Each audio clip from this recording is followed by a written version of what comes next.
Welcome to anatomy पगलू। तो क्या ये बात तुम जानते हो कि हार्ट हमारी पूरी बॉडी में ब्लड को कैसे पंप करता है? तो आज देखते हैं इसका पूरा मैकेनिज्म।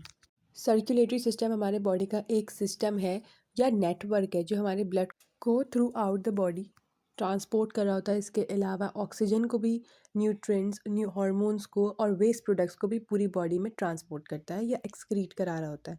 और ये बॉडी के टेम्परेचर को भी और ऑर्गन्स की प्रॉपर वर्किंग को भी मेंटेन करता है। कॉमनली इसे हम सर्कुलेटरी सिस्टम कहते हैं, वैसे इसको कार्डियोवैस्कुलर सिस्टम भी कहा जाता है। अब सर्कुलेटरी सिस्टम के हम कंपोनेंट्स देख लेते हैं। तो सबसे पहले हमारे पास आ जाता है हार्ट। मोस्ट इंपॉर्टेंट है, पंप की तरह एक्ट कर रहा होता है, ब्लड को पुश कर रहा होता है थ्रू आउट द बॉडी। इसके अलावा हार्ट जो होता है हमारा, वो थोड़ा कोन शेप्ड का होता है। अच्छा, एक बात है कि हार्ट को कहा जाता है कि ये लेफ़्ट साइड पे प्रेजेंट होता है बॉडी में, लेकिन ये हमारा होता है मिडिल में है। बट इसकी जो एपेक्स होती है, जो पॉइंटेड पार्ट होता है नीचे का, वो हमारा टिल्ट होता है टूवर्ड्स द लेफ्ट, इसलिए हमें लेफ़्ट साइड पे हार्ट बीट भी फील होती है। लेकिन होता हमारा हार्ट बीच में है, मेडिएस्टियम जो हमारे पास रिब केज पूरा बना हुआ होता है उसमें होता है, लंग्स के बीच में। बाकी कंपोनेंट्स में हमारे पास ब्लड आ गया जो हमारी ऑक्सीजन को कैरी करता है, न्यूट्रिएंट्स, हार्मोन, इन सबको कैरी कर रहा होता है। इसके अलावा इसमें हमारे पास red blood cells, white blood cells, platelets और प्लाज्मा होता है। इसके अलावा ब्लड वेसल्स आ जाती हैं, आर्टरीज जो हमारा ब्लड को to away from the heart लेके जा रही होती हैं, वेन्स आ जाती हैं, वो हमारे पास ब्लड को, डीऑक्सीजनेटेड ब्लड को टूवर्ड्स द हार्ट लेकर आती हैं। जो सबसे बड़ी आर्टरी हमारी बॉडी में वो है आउटा, और सबसे बड़ी वेन जो होती है हमारे पास वो होती है वेना केवा।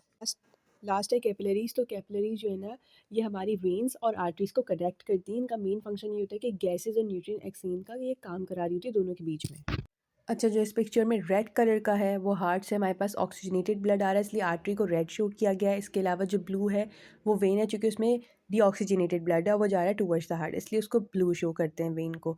और जो बीच में हमारे पास कनेक्शन और पूरा नेटवर्क सा बना हुआ है वो हमारी कैपिलरीज हैं, और ये आर्टरी और वेन में दोनों में एक्सचेंज के लिए कनेक्शन होता है। अब बात कर लेते हैं टाइप्स ऑफ सर्कुलेशन की। तो टाइप्स ऑफ सर्कुलेशन में सबसे पहले हमारे पास है पल्मोनरी सर्कुलेशन। इसमें हमारे पास जो ब्लड होता है वो हार्ट से लंग्स के, और फिर लंग्स से वापस हार्ट में आ रहा होता है। मतलब कि हमारे पास पूरी बॉडी से हार्ट में ब्लड जमा हुआ, डीऑक्सीजनेटेड, ठीक है। अब वो ब्लड पल्मोनरी आर्टरी के थ्रू जाएगा हमारे लंग्स में, और फिर वहाँ से ऑक्सीजनेट होके वापस आएगा पल्मोनरी वेन के थ्रू हमारे हार्ट के अंदर। ये हमारी हो गई पल्मोनरी सर्कुलेशन।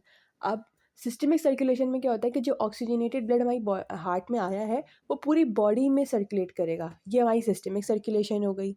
अब लास्ट है कोरोनरी सर्कुलेशन। अब हार्ट भी तो खुद एक मसल है, उसको भी ब्लड की नीड होती है।